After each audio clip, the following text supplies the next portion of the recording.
first step is to turn it on.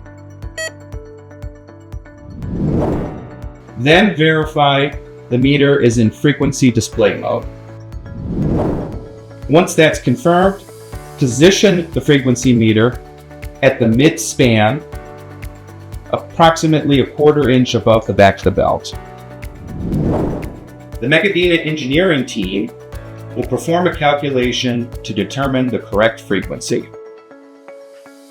Then, vibrate the belt to measure the frequency.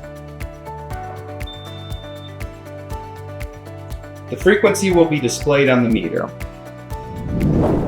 If the displayed frequency equals the calculated frequency, then the belt is properly tensioned.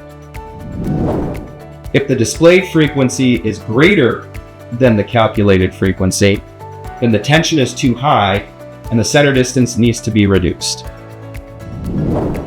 If the displayed frequency is below the calculated frequency, then the tension is too low and the center distance needs to be increased.